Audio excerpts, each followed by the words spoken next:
Hello everyone, today I would like to discuss my progress for individual research assignment of BTW1042 in relation to the tort of negligence.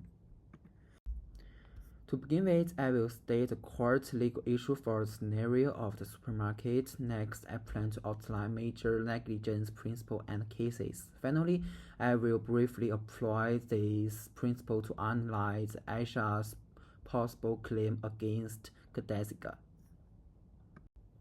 I believe the key issue is that Gadesica is a supermarket owed Aisha's a duty of care when he was a purchase in the supermarket. Other issue is whether the store branch that duty of following a liquid spilled to remain on the floor with any responses and warnings.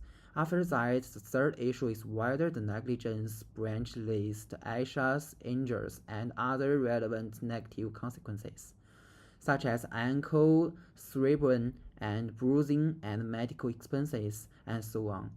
In the end, the final issue is whether Gadesica can argue contributory negligence which can support Aisha was partly a fault for the damage.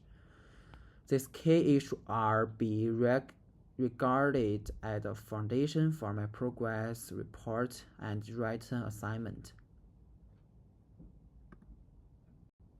In addition, I plan to provide a summary of different relevant rules. There are 4 core elements, including duty of care, branch duty of care, causation, and remoteness. To be more specific, at first, the idea of duty of care is from the case from Donahue v. Stevenson, 1962. The case of clarifies that individual must be take responsible care for a wide act we can responsibly foresee will injure the neighbors. Similarly, according to Coupler Industry v. Dickman 1990, there is a 3-stage test. The harm must be responsibly forcible and the invalid parts must be proximate in the sufficient method, and it must be fair and responsible to impose a duty. According to the case Nerves v. Weston 1961, a linear driver was judged by the standard of responsible component driver instead of a standard of beginner. Thus, the reasonable supermarket is judged by similar objective test, and it should develop a mature procedure to inspect the aisles and cleanse bile or utilize warming signs in proper ways. Now I plan to focus on the elements of causation which is relevant to the best for the test according to the case of Manette with Thirsty and Kensington Hospital. 1968 hospital was negligent and patients could have died from oxynate poisoning under the suitable treatment, and it is feasible to state that the negligence did not directly cause the death.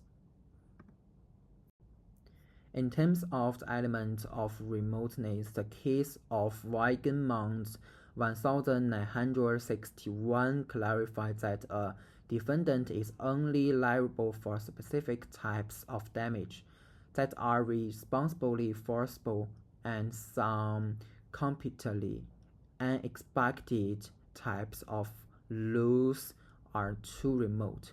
Similarly, the case of Hadley Breen v. Hyder 1964 clarified that pure economic loss are caused by negligent statement. However, for the Aisha additions, her wage loss is a normal result of physical injury, which can be recoverable as well. Finally, I would like to discuss the question of defense.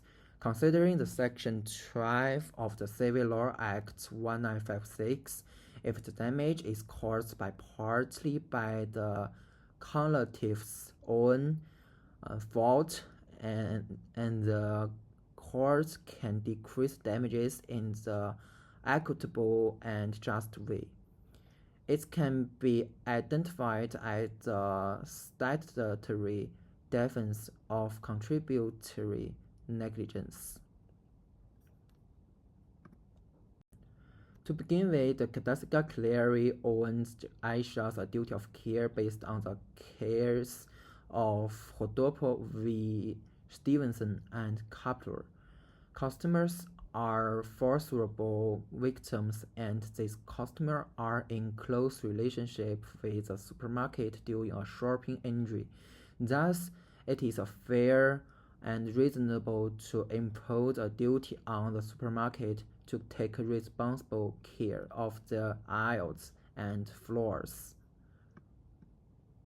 After that, I can notice strong evidence from which duty of care, according to the case of Nespo v. Weston, the behaviors fall below expectations, so that is a responsible supermarket require suitable actions such as a clean the spill or the provision of the warming sign. In addition, in terms of the but for the test, Aisha could not possibly has fallen and been hurt if the splint can handled on time. In terms of the remoteness test, Aisha's injury, medical expenses, and short-term wage loss are forcible and they are not too remote. For the supermarket, it's reasonable attempt to rely on the contribution negligence based on Section 25 of Civil Law Act. Aisha might be distracted, so there are any reduction in the damage can be achieved.